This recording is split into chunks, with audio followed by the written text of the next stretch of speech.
The blizzard howled across the frozen plains of Dracona 7, a planet where two suns had once warmed the crystalline mountains, but now lay dormant beneath layers of eternal ice.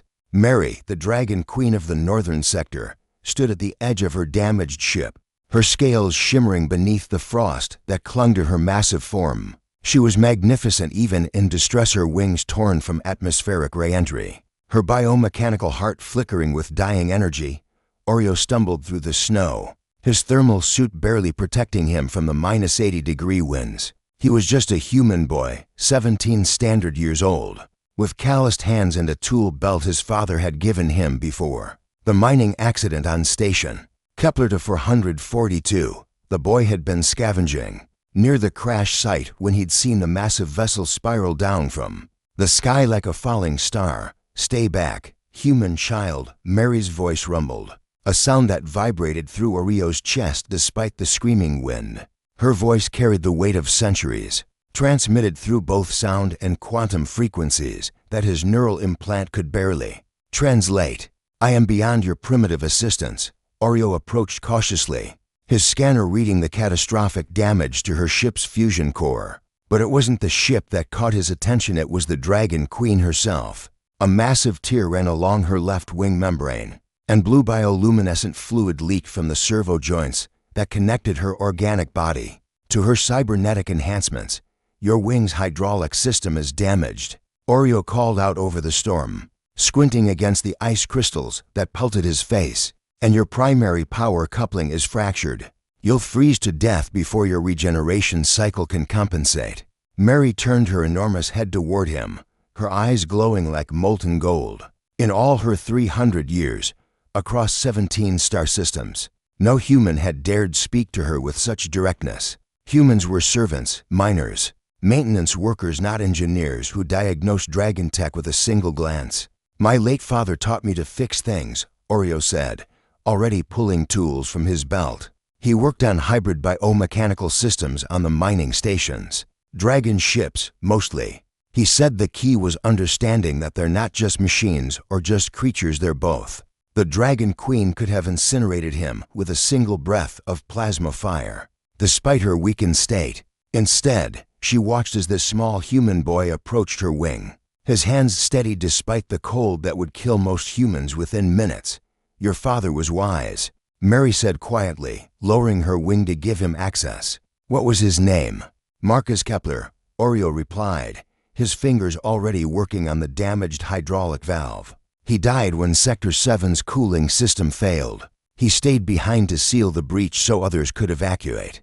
Mary's eyes dimmed with something that might have been respect. She knew that station. She had commissioned its construction 70 years ago. Humans lived such brief lives, yet some burned brighter than stars. Oreo worked with remarkable precision, his movements practiced despite his youth. He bypassed the fractured coupling using spare parts from his own suit's life support system, a sacrifice that would reduce his survival time to mere hours. He welded biosynthetic tissue using a laser scalpel, his hands never trembling even as his breath formed crystals in the air. "Why do you help me?" Mary asked as he worked. "My kind have enslaved yours. We conquered Earth 5 generations ago. We took your resources, your freedom." Oreo paused, looking up at her massive face. "My father taught me something else too. He said that every broken thing deserves a chance to be fixed, that nothing is beyond repair if you understand how it works." He returned to his work. "Besides, you're hurt. That's all that matters right now." The blizzard intensified, and Oreo's suit began to fail. His fingers grew numb, but he continued working, rerouting power conduits and repairing the damaged wing membrane with polymer patches. Mary watched this human child sacrifice his own survival for hers, and something ancient stirred within her, a memory of honor that her species had forgotten in their conquest. "There," Oreo finally said, his voice weak. "Your wing should hold now. The power coupling is temporary, but it'll get you home." He collapsed into the snow, his suit's warning systems screaming their final alerts.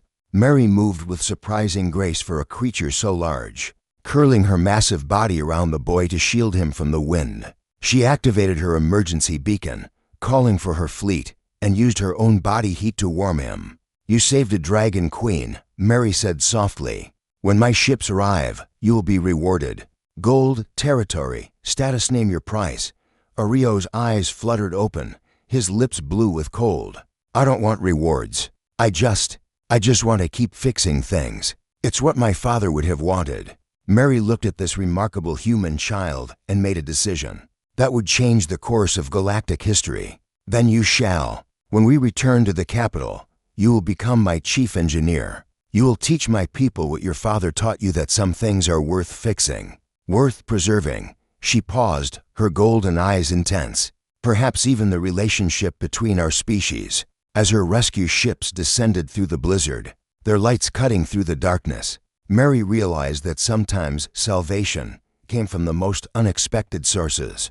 A human boy with his father's tools and his father's wisdom had done what armies could not. He had reminded a dragon queen what it meant to be more than a conqueror. In the warmth of her embrace, Oreo smiled before losing consciousness, knowing that his father's legacy lived on through every repaired connection, every fixed system, every bridge built between broken worlds.